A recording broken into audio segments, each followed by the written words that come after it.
the one of the most respected minds of our generation,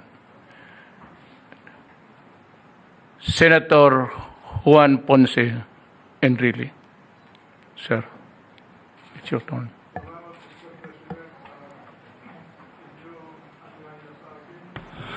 Salamat, Mr. President, sa inyong anyaya sa akin na dumalo dito sa inyong tanggapan sa Malacanang sa araw na ito.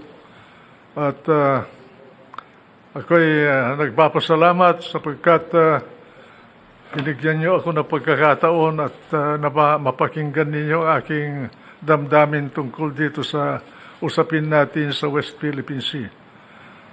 Sa totoo lang, Mr. President, hinawakan din namin yung problema na yan nung panahon ni Presidente Marcos. Pero noon mas madali ang trabaho namin sapagkat hindi kagaya ngayon, ang China ay hindi pa masyadong malakas noon ang kanyang puwersa.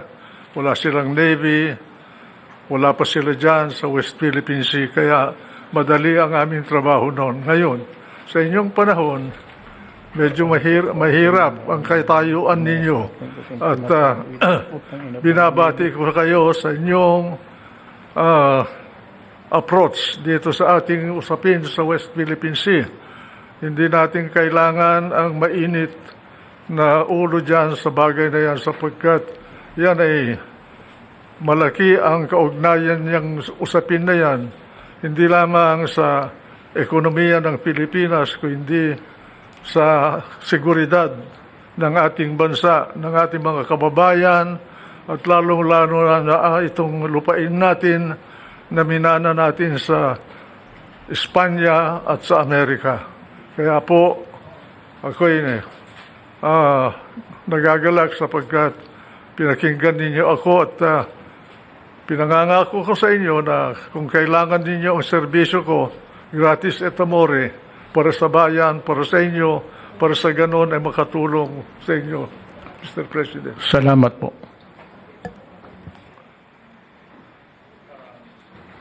I'd like to thank you for this rare privilege given to me by you, accommodating me and the Filipino people.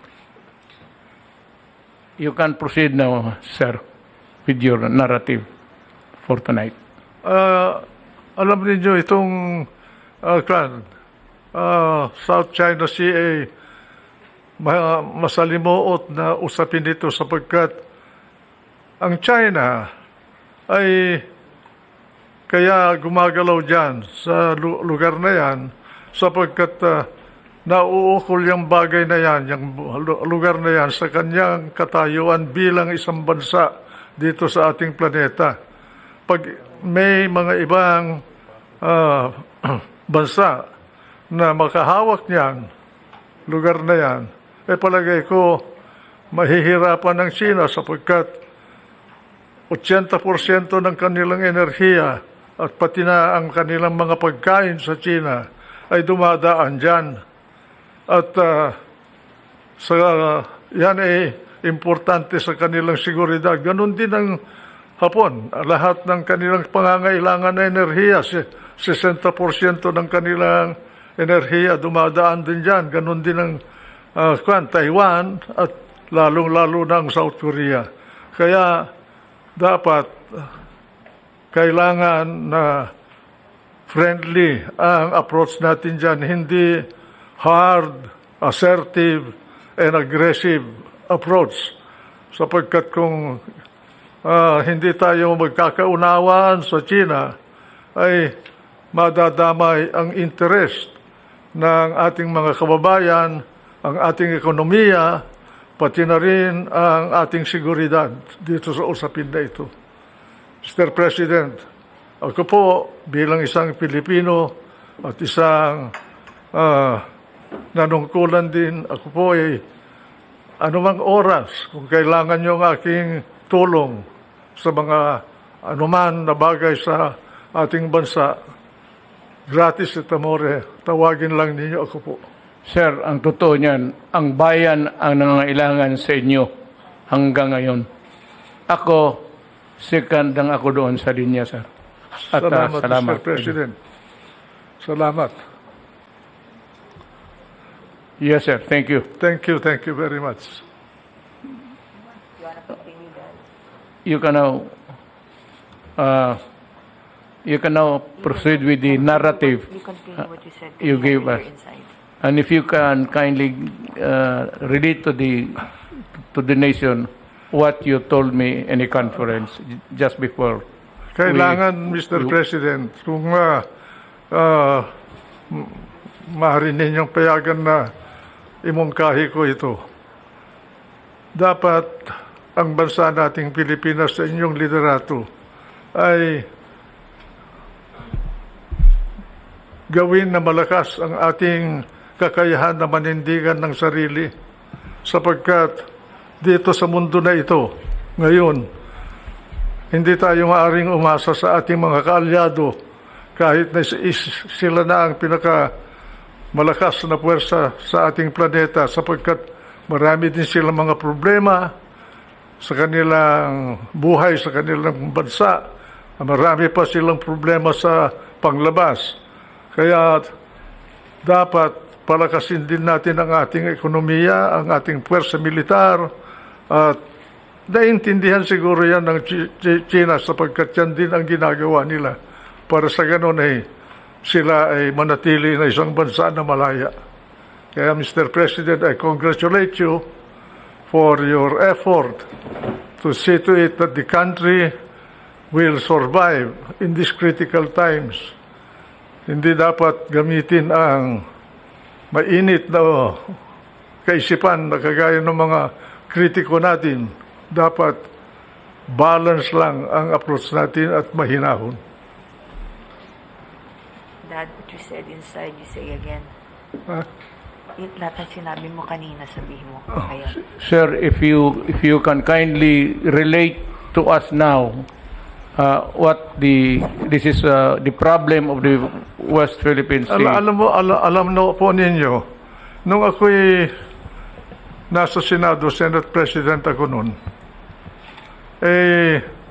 inimbita ako ni President Aquino isang hapon doon sa palasyo, doon sa cabinet room. Nung dumating ako doon, akong unang dumating. Pangalawa, dumating si Senator Trillanes. Pareho kaming senador noon. Meron siyang ibinubulong sa akin na treason. Di ko naintindihan yung gusto niyang sabihin. Pagkatapos nung dumating na si Albert Del Rosario, kalihim ng Department of Foreign Affairs, at kasama niyang presidente, umupo sila. Binibriefing kami ni Del Rosario tungkol doon sa nangyari sa Scarborough, Seoul. At mukhang nagkaroon ng alitan ang pangkat natin at ang pangkat ng China doon. Ngayon, sinabi ni Trillanes na nagpunta siya sa China at kinausap niya yung mga namumuno sa China tungkol doon sa bagay na sa problema na yon. Ako naman, bilang presidente ng Senado noon, tinanong ko sa kanya, anong karapatan mo na nagpunta sa China? Yung ba, kusang loob mo lamang ang nagpunta ron? Sabi niya, hindi. Nagpunta ako doon, may authority ako. Sinong nag-utos sa inyo pumunta ron? Pagkatapos sumagot si Presidente Aquino, sabi niya, ako ang nag-utos sa kanya. Sinabi ko kay Presidente Aquino na dahan-dahan, Mr. President, medyo masalimuot yata yan sapagkat hindi natin alam kung anong mga pinag-usapan nila ni Trillanes doon sa mga nakausap niya sa China. Kaya mag-iingat tayo. Pagkatapos noon, si Secretary Del Rosario, binigyan ako ng sulat ni Ambassador Brady natin sa China na nagrereklamo na itong si Trillanes ay binabypass siya. Yung pala, si Trillanes pasok at labas sa China na tila hindi na dumadaan sa immigration dahil inuutosan yata siya ni Presidente Aquino. Kaya sinabihan ko sila na dapat huwag natin gawin yun sapagkat bansa ang nauukol dito. Nagkaroon ng mediation. Ngayon, ang mediator pala doon ay ang Amerika. Ang question ngayon na hindi ko masagot at hanggang ngayon hindi ko alam kung sino ang humingi ng tulong ng Amerika. Ang Amerika ang nag-mediate. Nagkaroon ng kasunduan dahil sa mediation ng Amerika na umatras bawat China at Pilipinas doon sa area ng Scarborough. Sinunod ng Pilipinas yung kasunduan sa ilalim ng mediation ng Amerika pero ang China ay hindi sumunod. Ngayon, ang question ko, kung ang Amerika ang naging mediator, unang question, sino ang humingi ng tulong ng Amerika? Pangalawa, bakit nung hindi tinupad ng China ang kasunduan, umatras din siya? Bakit hindi man lang pinagsabihan ng Amerika ang China na tuparin niya yung kasunduan? Ang impression ko bagay, parang ginamit lang tayo doon sa bagay na yun. Ano man na interest ang nauukol para sa Amerika, hindi ko alam. Pero ganon ang impression ko. Hanggang ngayon, hindi ko masagot kung bakit yung mediator natin ay hindi tayo tinulungan para tumupad naman ang China para doon sa kasunduan na umatras sila. Kaya ngayon, sila ang nakapwesto doon, tayo nawala. Yan po ang natatandaan ko na pangyayari dyan sa problema ng tinatawag natin na panatag, isla ng panatag. Senator, I would like the people to know, you have given us really almost the foundation of your talk tonight and probably your answers, na bakit pumayag ang Pilipinas na umatras tayo. And I would like to know if you know what drove Aquino to reach that decision to order the Navy to retreat. Yun daw ang kasunduan na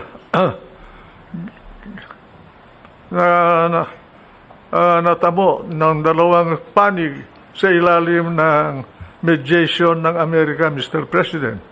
Kaya dapat siguro si Albert Del Rosario malaman sa kanya kung sino ba ang bilang Secretary of Foreign Affairs noon, sino bang humingi ng tulong ng Amerika?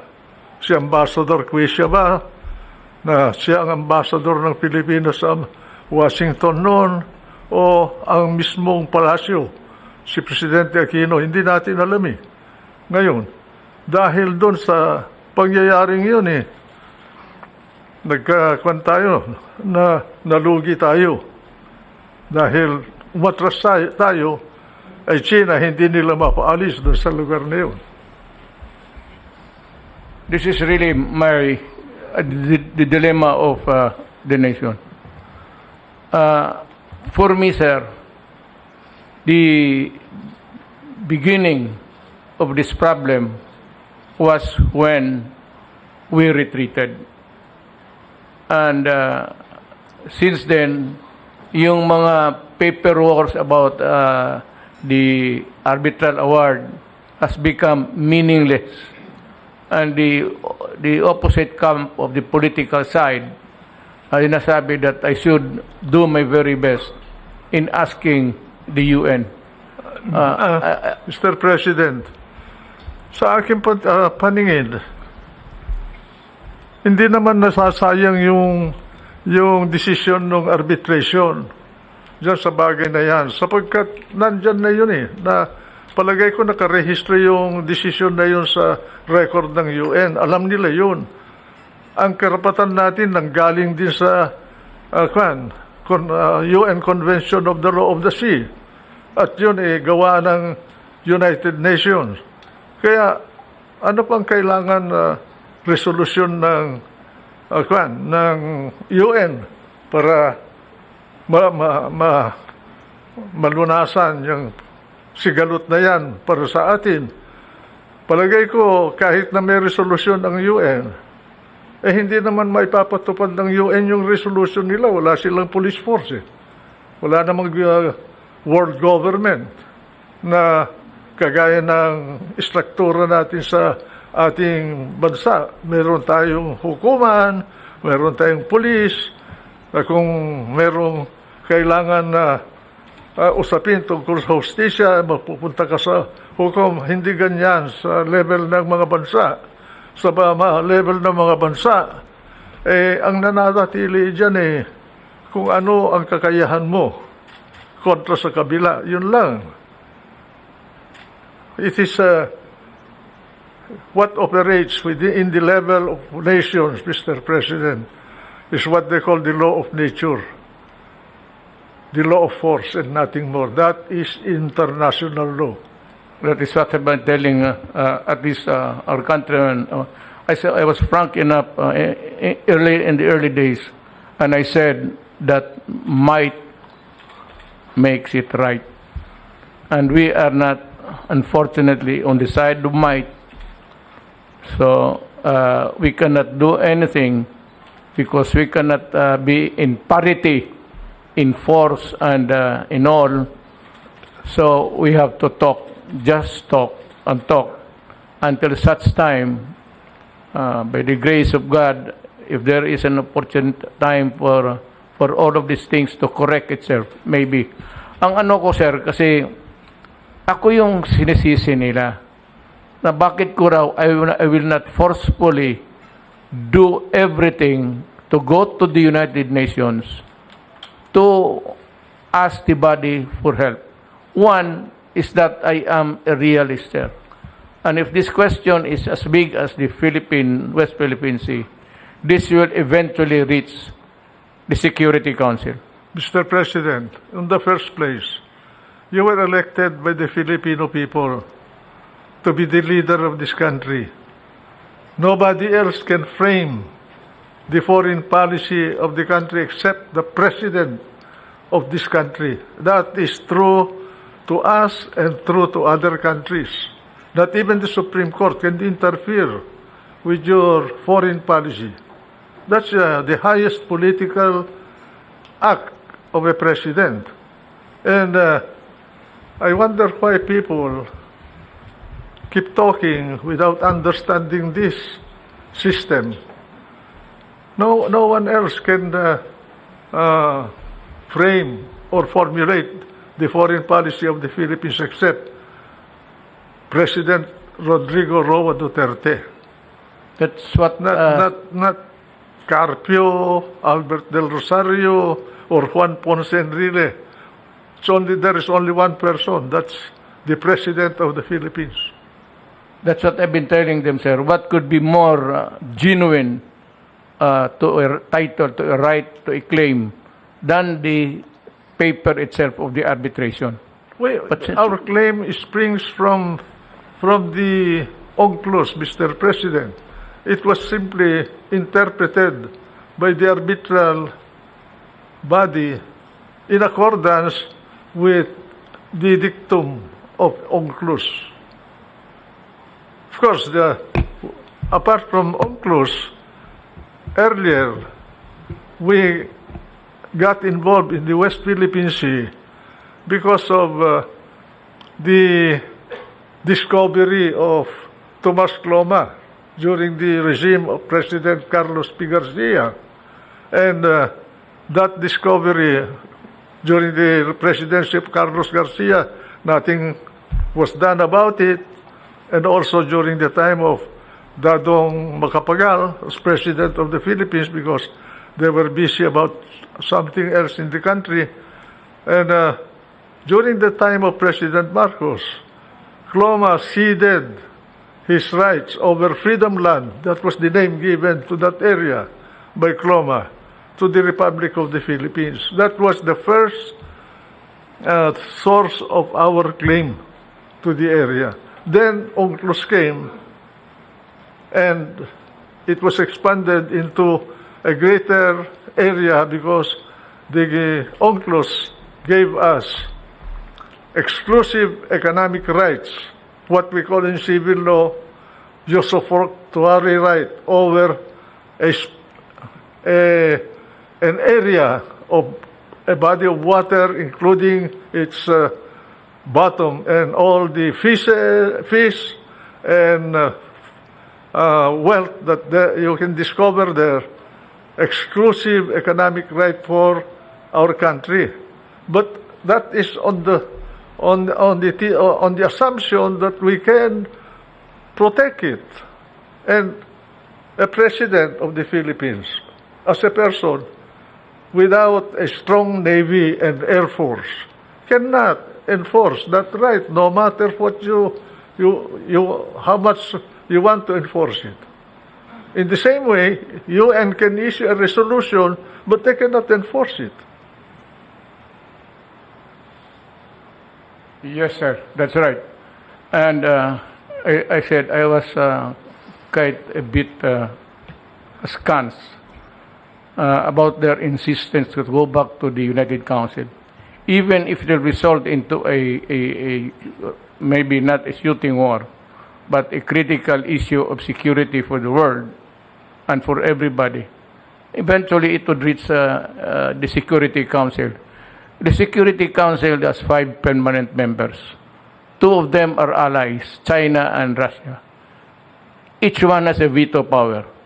I said, if I started the violence now, I said, UN will intervene, and the Security Council, America, China, Britain, France, and the United States. Mr. President, Wala. you are answerable only to history for your foreign policy. Yes, sir. Only history will judge you. And I think that history will judge you very well.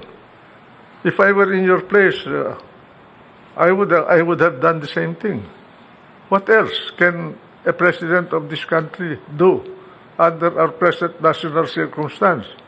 You can shout, you can beat your breast, you can raise your fist without any backup. That is just noise. Sir, in the early days of my administration, I announced a change of the direction of our foreign policy from being pro-Western to just neutral. Just playing it safe in the meantime because there might be really a trouble brewing. So, nandito lang ako sa gitna. That's the reason why I went to China and I was prudent enough to bring along my cabinet members at the time, early days. Some of them are now here. Yung mga military, sir, General Anyo was then General Chief of Staff. Delphine Lorenzana, Secretary Lorenzana was my DND. Pati maraming Esperon was there, sir. So just to make sure. And pointedly, I said to President Xi Jinping, in front of everybody, 2 panels opposite each other. Sabi ko, Mr. President, there was a long discussion. But I said, Mr. President, I know that we have conflicting claims. But, I have plans of going to the West Philippine Sea to dig my oil. At tapos, sir, ang sagot ni President Xi Jinping, almost in whisper. Parang ganito, sir, magkaharap. Sabi niya, in front of the witnesses that I brought along, just to make sure that I will be correct all the time. Be prudent about it. Sabi ko, magdig ako ng oil. Sabi niya, in whisper, you know, Mr. President, please do not do that. He said, please do not do that. You will just sour up, or, you know, we have a new beginning here, new friendship found. But if you do that, he said in the almost whisper, there will be trouble. Sa totoo lang, Mr. President, ito sinasabi ko hindi dahil ako anti-American. Hindi ako po hindi anti-American. Sa mga Amerikano, marami akong kaibigan at meron akong apo na Amerikana. Ngayon, iba yung mga American citizens sa kanilang gobyerno Sa kanila, yung gobyerno nila, national interest, palagi ang pinagbabatayan nila ng galaw nila sa larangan ng relasyon ng mga bansa. Sa totoo lang, sa karanasan ko bilang Secretary of National Defense, nung panahon ni Presidente Marcos, hindi natin maasahan ang Amerika sa mga ganitong usapin. Nung Secretary of Defense ako po, nung kasagsagan ng Vietnam War ng Amerika, humihingi kami ng delivery ng Amerika ng 2,500 Armalites. 2,500 na Armalites lang po ang kailangan namin doon para labanan namin ang mga nanggugulo sa ating bansa dito sa Luzon at ganoon din sa Mindanao. Sapagkat noon, ang mga baril lang namin ay carbine at garand. At ang aming puwersa noon 48,000 lang po ang kabuuan ng sundalo natin. Nandyan na ang PC, nandyan na ang Air Force, nandyan na ang Army, nandyan na ang Navy, nandyan na ang Coast Guard. Ngayon, pumunta kami ni Presidente Marcos doon sa Clark Field. Isang araw, tanghali yun. Dahil dumating yung si Admiral Gaylord ng 7th Fleet na nakabase sa Hawaii. At hinihingi namin ang delivery ng 2,500 na Armalite para sa militar natin. Ay sabi niya sa akin na hindi low priority kayo sapagkat kailangan namin ng baril sa Vietnam. Sabi namin, meron kaming problema dito, kailangan namin ang ipinangako ninyo. Sa madalit salita po, hindi kami nakakuha. Kaya dahil dun sa karanasan na yun, bilang sekretaryo ng kalihim ng Department of Defense noong mga panahon na yun, minungkahi ko kay Presidente Marcos kung ganito ang trato sa atin ng Amerika, nandito ang base militar nila. May kasunduan tayo under the Mutual Defense Treaty. Hindi tayo matulungan sa 2,500 Armalite. Mabuti pa, bumili na rin tayo ng baril natin, pagbayarin natin sila ng renta sa base militar nila at yung renta nila ang pamili natin. Wala tayong aasa na ibibigay nila sa atin. At dahil doon, ang ginawa ko, para magkaroon tayo ng baril, kinausap ko si Dr. Goh Keng Swee ng Singapore. He was my counterpart. He was the Minister of Defense Minister of Singapore. Meron silang Colt factory doon noong araw. Humingi ako ng baril sa kanya. Nakakuha kami ng mga old model ng Colt. Wala pa yung kagaya ng mga Armalite ngayon. Noon merong binobomba para kung nag-stoppage yung mga baril. We were able to get 10,000 pieces of long arms from Singapore. And I got the ammunition from Taiwan. Kaibigan ko si General Wego, kapatid ni Chiang Ching-ko. He was the head of the arsenal of Taiwan, and I was able to get the bullets from him.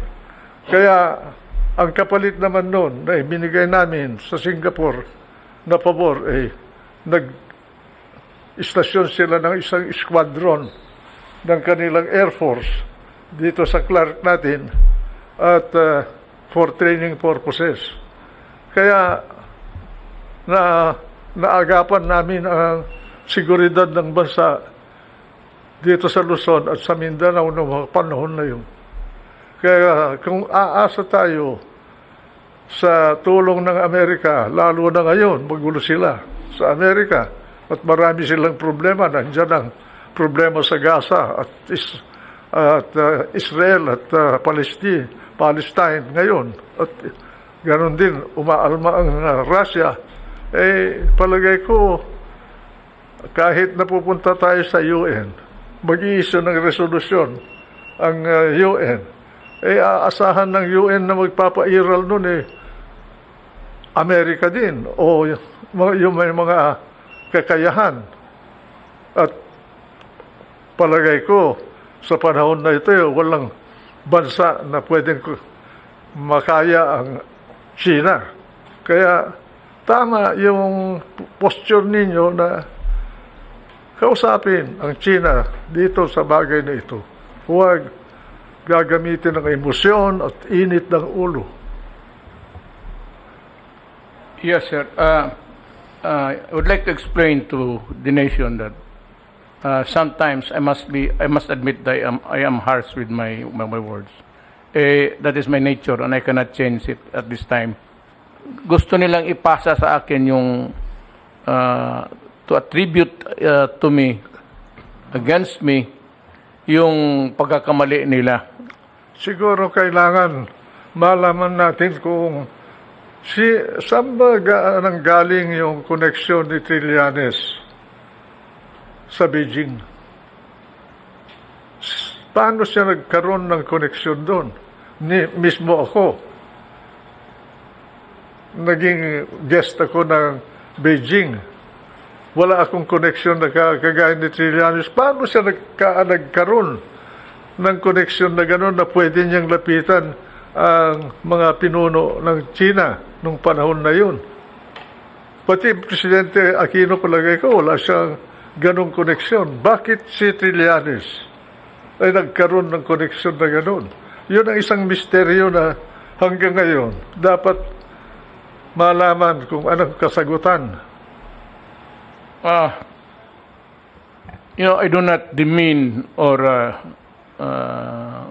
belittle our armed forces. Ang akin lang, sir, it is really a wonder to me why, of course, it's only President Aquino who can answer it, why he chose a military man to do the back channeling. And the problem is it was so secretive, almost a sub rosa type of negotiation that was kept secret. Now you can name the people, we can insist on knowing the people, pero yung tataguan mo, sir, yung anong developments doon. And this is really my $64 question to everybody. The mystery, Mr. President, to me was why Trillanes and not someone else? From the Why? the foreign service. Why Trillanes? Of the senators who were incumbent at the time, why was Trillanes selected as the negotiator for Aquino? And where did Trillanes get the influence over some authorities in Beijing in those days? Yes, sir. I understand That is the puzzle to me. he traveled to China 16 times. And during his last visit, the 16th visit, shortly, sir, but 2 days after, we lost the Scarborough Shoal. Maybe he should explain to the nation how he got that kind of an influence to be able to reach out to the higher-ups in China. Not just anybody can talk to any member of the Politburo of China. He must have been a very influential person in China to be able to do his work as he did? And how did he acquire that influence? That is a mystery to me, Mr. President. So with me, sir, I would say, so dapat one of these days, maybe the Filipino people should demand the truth. They should If ask. they cannot get it from the mouth of Trillanes, because maybe it would be a self-preservation thing, then at least some people in the foreign ministry, especially our ambassador at the time, Ambassador Brady, can explain, because as I understand from you earlier, he was not allowed by Trillanes to take notes. Alam mo kasi, sir, ganito yan para sa mamalaman ng mga taong Pilipino. Kagaya ngayon, nandito kami. Sa likod natin, yun yung mga yung ambassadors, pati mga stenographers kumukuha ng record. So maybe I learned from you earlier na Trillanes did not allow him to take notes. Ang problema ko diyan, Mr. President, bakit si Trillanes? Pangalawa, bakit binaypas niya yung embahada natin sa Beijing? At sa impresyon ko, pati si Del Rosario, nakalihim ng Foreign Affairs noon, ay binaypas din niya. Walang kabwangwang si Del Rosario doon sa meeting na yun na tungkol doon sa pinag-usapan sa Beijing.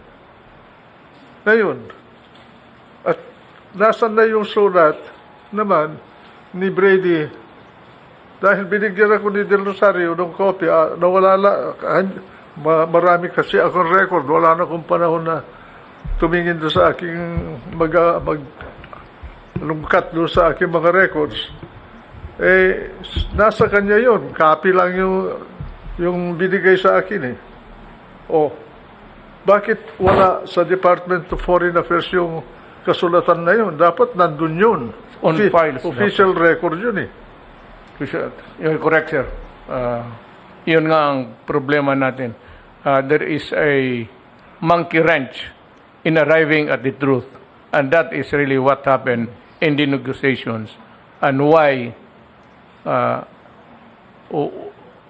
bakit nag-atras tayo? What prompted Aquino, or upon whose advice? Because I do not think that President Aquino would just decide on his own when he knows nothing about it, even the negotiations. So, Mr. Consino, who prompted him to arrive at that decision? Tayo ang na-11. Pero yung na mag-itan between the Philippines and China, hindi naman nyo naman lang sinabihan yung China na, ito pa rin mo naman yung kasunduan, sapagkat yung Pilipinas sumunod eh. Bakit hindi ka sumusunod? Walang nangyaring ganun eh. Unang-una, kung basahin mo yung Mutual Defense Treaty, ang sinasakop lang nun kasunduan natin sa Amerika ay kung may atake sa ating mga fighter planes o ating mga barkong pandirigma sa Pasipiko, saka lang pwede nating gamitin yon. Pero ang sinabi ng Amerika sa amin nung pinag-uusapan namin yung amendment ng Military Bases Agreement, revision ng Military Bases Agreement. Si Kissinger mismo ang kinausap ko. At saka si Rumsfeld, who was my counterpart. And later on, Armitage also, when he was here to negotiate for the extension of the military bases. Nasabi nila, yung West Philippine Sea or South China Sea is not a part of the treaty area of the Mutual Defense Treaty. Kung may mangyari sa West Philippine Sea between China and the Philippines, hindi natin magagamit yung Mutual Defense Treaty. Although, pagkausap mo ang mga opisyalis ng Amerika, sasabihin, we will help you, we will protect you, we will come to your rescue. But when the nitty-gritty is there, hindi natin maasahan yan. Kaya, dapat, kausapin natin ng Amerika kung gusto nilang baguhin yung Mutual Defense Treaty. So, para kagaya ng NATO, automatic action ang gagawin nila kung talaga na pagkaroon tayo ng problema sa mga ibang bansa dito sa ating kapaligiran. Palagay ko, hindi sila papayag niyan.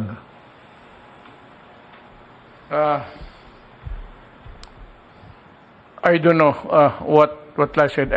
I'm just a few months away from my presidency. But I'm really greatly worried about this situation because there will be a time that we will be looking towards the resources of the South China Sea or the West Philippine Sea. There will be a time that itong oil, gas, and everything, which you said to run into billions, I do not have the figures, they might take an interest on that. And that is the time when I said that there will be a real problem. Not so much now. I might maybe keep silent about it. Alam mo, Mr. President, ang pinag-uusapan natin talaga dyan, at ang bottom line nito ay kayamanan. Yes.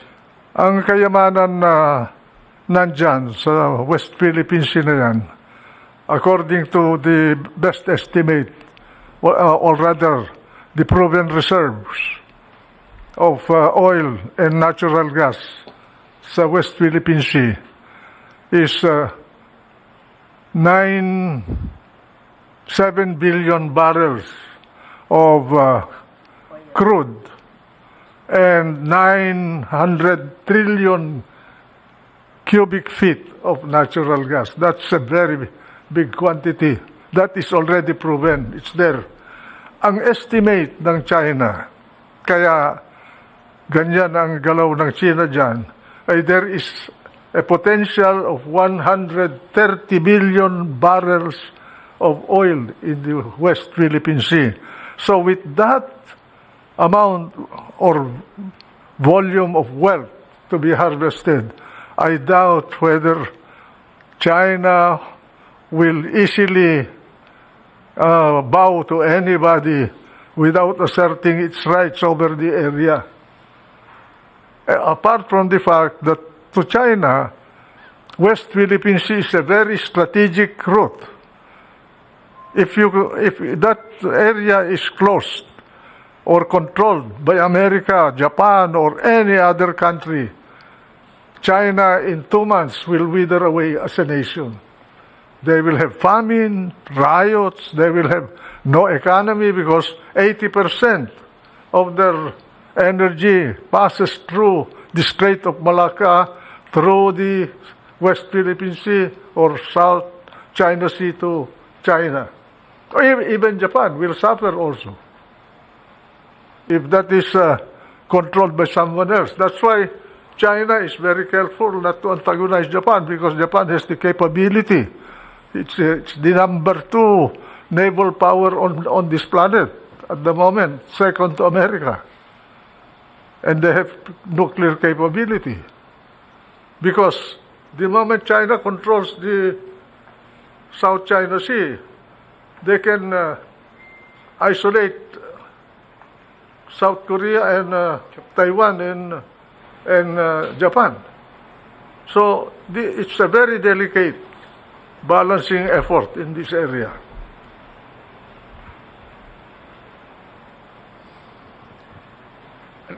Alam mo, sir, I really see the problem, a serious problem in our hands. And it's quite comforting to me na malaman ko na ano ang totoo from your mouth. Because sabi ko, to me, you're the most authoritative Senate President ka noon. Alam mo ito lahat at dapat malaman ng taong bayan because hindi naman ako, I'm not talking about politics, I'm just talking about the the behavior of some na tinitwist nila. So it could be just, I said, they want me to correct what is wrong. Ang problema niyan is the wrong started from them. So, ginagawa akong, sabi ni Quisa, niloko tayo. Kasi loko-loko ka.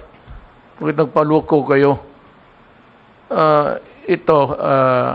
I hope that we would be able to weather any trouble with China now and in the future, for as long as it is very dangerous for us to go into a kind of... Where I of... sit, Mr. President, I think you will be able to handle it well in the manner you are doing it now. Because we lose more if we antagonize China. We have no choice except to negotiate with China. If assuming that there's no dispute about our right over exclusive economic exploitation of our West Philippine Sea asset, still we need foreign money to make it a source of wealth for the country. Now, our choice at that point will be either go to Europe and get technology and capital to explore and exploit the energy resources of our economic zone in West Philippine Sea, or deal directly with China. China is one of the best energy explorer now on the planet. In fact, I read some books which says that China now in engineering almost surpassed MIT in the quality of their graduates. Massachusetts Institute of They are Technology. very advanced already. So I think that as far as I'm concerned, we will not gain anything by antagonizing China. I'm not pro-China. I do not have any interest in China. But as a Filipino, I will take this position to protect my countrymen, to protect our core territory, to protect our economy. Maybe we can get better by talking with China instead of being aggressive. I do not know if it was made clear to us at that time, but in none of my many visits to China, there was a talk, but it was not really translated into a concrete agreement, that maybe China and the Philippines can exploit the resources in the seabeds together. This was not clear to me at the time. It might be into the present agreements now below, but as an agreement between heads of state, there was no guarantee. It's the companies down below. But when it comes to a matter of the interest of a country, you can always disregard everything down, and you have to protect yours first. Mr. President, China is involved in energy development and production in Africa, in many parts of Africa. I think they're in that former colony of Portugal there. Ghana? Ghana? No. That's in the western side of Africa. And then they're also in Nigeria. They have plenty of interest in Africa. Why can't we not deal with them, with China? We are in this region. Realistically, we cannot ignore China. We have to deal with China.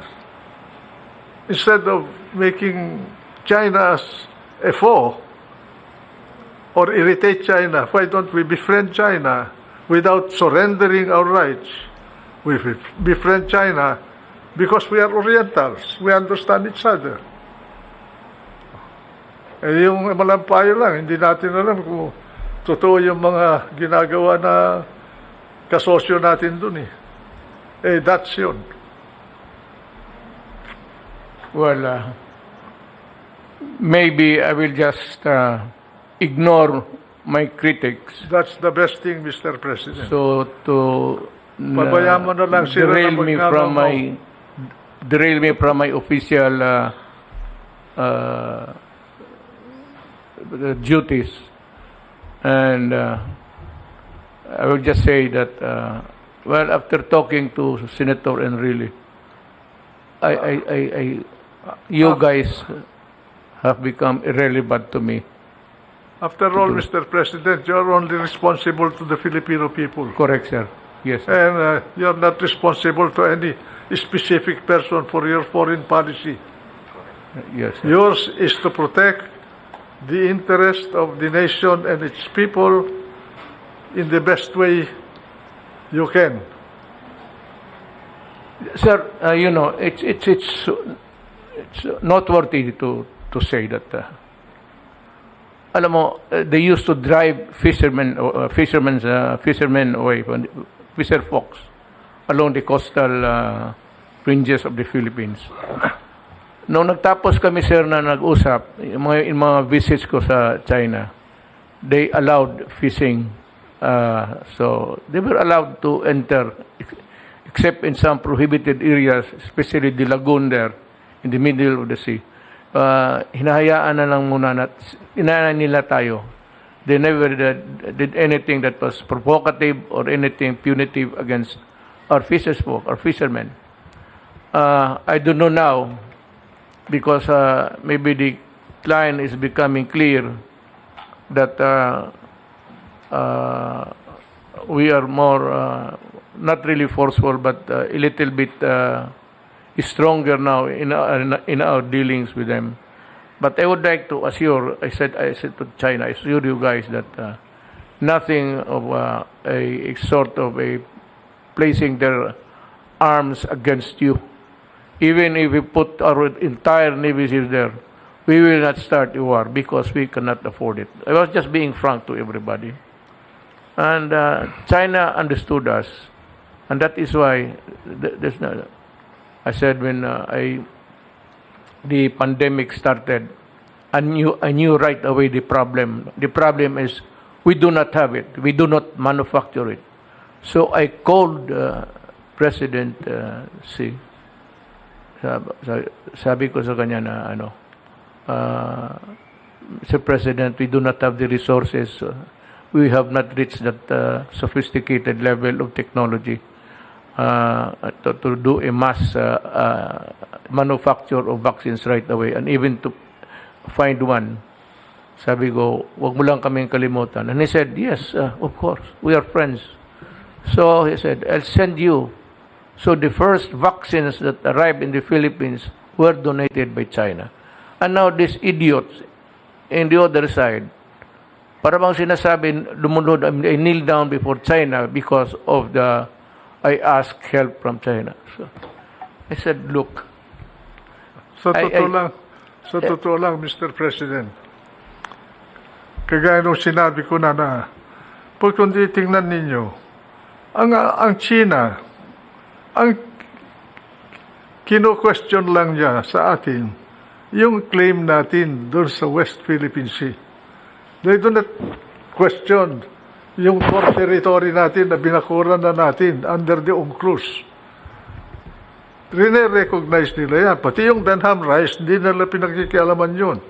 Sapagkat sa kanilang paningin, against everybody on this planet, they discovered all of these islands themselves ahead of time, just like the Europeans discovering Asia and Western Hemisphere in the past. Yan ang kanilang position. Kaya, we leave the problem there and then talk to them and friendly in order that we can get a better deal with China. We have to deal with China. We cannot afford to antagonize China. That's my position, sir, ever since. So, ganito na lang. Ito yung paghingi ko rin ng bakuna, inisyo, sabi ko, no, it's not wrong to express gratitude. Binigyan tayo ng wala eh. Yung panahon na kailangan natin, binigyan tayo. Ano ba naman, tapos makipagira ka pa sa panahong ito, wala ka nga ng bakuna eh, bakuna lang. Tumutulong naman sila sa atin. Yeah, so they are picturing me to be a traitor. Ano daw ako yung I am a traitor to my country and that's treason. Sabi gusto ko magsalita dito ng ano pero Noong panahon ni Trump po ba meron kayong nakuha na tulong? Noong panahon ni Trump. Wala tayong makukuha dyan. Kami nga eh. 20 years po ako sa gobyerno ni Presidente Marcos. Panay second hand ang binibigay sa atin yung mga bulok nila mga barko. Yung Sikorsky natin, hindi nila binigay yun. Binili natin yun. Pera ng Pilipino yun. Hindi nang galing sa bulsa ng Amerika. Let me let you in sa pangyayari sir sa presidency ko vis-a-vis with America.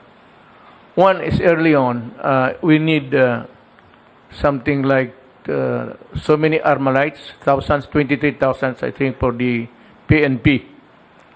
Alam mo, hinold yan ng Congress because they said that human rights violator daw ako and it will be used against my citizens. Matagal na lang, hindi lang ikaw po ang ginandyan nila. Si Presidente Marcos nga eh. Tsaka yung helicopters ko, nag-order ako, tapos gusto kong i-cancela, but they reconfigured the route of the, kasi nag-back out ako sa deal, but they were able to succeed by selling helicopters to us, Bell helicopters, but made in Poland. So, kasabi ko kasi, you know guys, I am not really begging you for these choppers. If you cannot give it to us without strings attached, and without any criticism, I'll buy. Pero kung iba, sabi ko, I'll go to Russia and buy. So, yan ang sinabi ko sa kanila. And they softened. At eventually, pinadala nila yung... yan ang problema sa... You know, one thing, the problem with America is human rights kaagad. The lobby is so strong that, you know, the State Department, the lobby, you know, the State Department is inhabited by a cross-section of different race. So there's a conundrum of, you know, the discussions there. One high, maybe high-level official who comes from a Filipino stock would lobby for his country, and then the other one. So, hindi talaga natin maintindihan itong State Department. That's why I said, you know, I would like to stay away from you. Nung panahon namin po, nung panahon ni Presidente Marcos, I requested for a squadron of F-16s. Ayaw nila po magbigay. Basta sabi nila, tama na yung mga F-5s ninyo. Pati helicopters, yung mga luma na helicopter nila ang binibigay sa atin. Nagbabagsak lang, sir. Nagpunta ako sa Connecticut, doon sa pabrika ng Sikorsky. At bumili kami ng Sikorsky, pera ng Pilipinas. Hindi galing sa Amerika yun. Kaya pinagbayad natin. Nung araw, hindi nagbabayad ng renta ang Amerika sa base militar nila eh. Libre. Wala silang binabayaran. Kaya dahil dun sa karanasan namin, pinagbayad namin sila ng renta. At saka, nung presidente na si Cory, at matatapos ng termino ng military bases, pumunta dito si Armitage. Trinabaho niya yung extension. Kinausap ako ni Armitage kung pwede na tulungan ko sila. Eh sabi ko, hindi pwede, Richard. Ako, ang kaisa-isang opposition senator ni Cory. 23 ang senador niya. Bakit hindi niya maipasa yung extension? I have to take an opposition position. I will vote against the extension. Nung primero kami lang dalawa ni Bobby Tanyada against extension. Sumama sa amin sila Joey Salonga, sila Maceda, sila Sotero Laurel, dami. Kaya naging 11 senators of Cory plus me made 12 to terminate the military bases agreement. That they have substituted it with another ruse system, itong visiting forces agreement. Now, under that agreement, it is what was entered into by Aquino again. It's up for renegotiation. And that power belongs to the President. I should have an idea, hearing from you, what I should do. Kaya ipaulit-ulit ako na iba yung gobyerno ng Amerika sa mga mamamayan ng Amerika. I-distinguish natin yun. If you are dealing with the government of America, you are dealing with a bureaucracy that talks about nothing else but their core values and their national interest. Kaya human rights, democracy, I agree. Freedom, all that. But sasabihin sa iyo, they are charitable to us. Ang gobyerno nila, madidisappoint po yung mga kritiko natin just sa bagay na yan. So, this may order now to the cabinet and to all and sundry, yung talking for the government to refrain discussing itong West Philippine Sea with anybody. If we have to talk, we talk, and tayo-tayo lang, and there is one spokesman, si Secretary Harry will do it. Now you get the picture. Mr. President, if I may suggest, we get what we can get from China on the West Philippine Sea, use it to strengthen our military capability and exploit Benham rice, Philippine rice. Yes, sir. Benham rice is exclusively Philippine property. Yes, that's right, sir. I have made it clear to the world, that I will not allow any intrusion there. Well, of course, the right to innocent passage is everybody's privilege. But to allow anybody even to just try to exploit or to even to look, I will not allow them to do that, because that Philippine rice belongs to the Filipino people. All I can say, Mr. President, is we must do everything to avoid irritating China or giving China a reason to Be angry. deal with our core territory, because our core territory is very important to China. It's like a fence from the Kuril down to Honshu, all the way to Ryukyu, Formosa or Taiwan, to the Philippines, all the way to Indonesia. That's the first line of defense of America. And they cannot penetrate that. The only way for them to get out of the West Philippine Sea is either they go up over Hokkaido and exit in La Perouse Strait, or they pass through the Strait of Luzon between Taiwan and Batanes, or they go south and veer east behind balabak and pass to the solution to the celibacy. That's why we must never give China a reason to attack our core territory.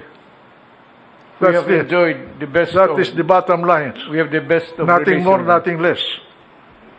We have the best of relations now. We will not wait that. We will not waste that. Bakod tayo ng China from our northernmost island, Amianan, all the way to Sabah. Parang bakod yan sa kanila. Bigyan mo sila ng rason para invade you. Ano magagawa ng Amerika? They will not risk a nuclear war They will with not. China for us. The next war will be fought on nuclear peace. Wala na yung conventional, sir. Wala If it na. is war against big powers, it will be a nuclear war. And it will reduce this planet into a dry land. Vulnerable din ang Amerika. Yung nangyari lang sa kanila, yung pipeline nila. That's already a signal that there is some vulnerability on them. Tayo rin, we are vulnerable. If we irritate a country like China, we cannot patrol all our islands from the north all the way to the Sulu Sea. We are a porous country. Yeah, very poor. Kung nga mga Hapon nga, they were not able to guard the coastlines of the country. That's why the Americans were able to supply us with firearms in March of 1945 already. When the war broke out in 1941, December of 1941, the only time that the Americans came to us to help us, the guerrillas I'm talking about, was March of 1945. That's a period of agony for the country. MacArthur abandoned us. And then they wrecked Manila. They destroyed. The Japanese did not destroy Manila. It was Yes. destroyed by the The Americans. heaviest bombing to occur in Southeast Asia at that time was when they bombed Manila to rubble. So, I would like to just study very carefully with the advent or with the coming of the renegotiation of the visiting forces agreement.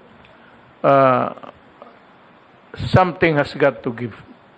It could not be nihinuhay lang sa atin.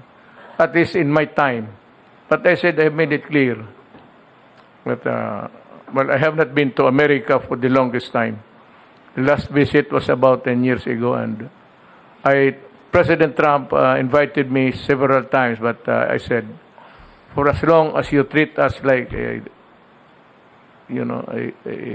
something which is an inferior, ginagawa mo lang kaming detachment ninyo.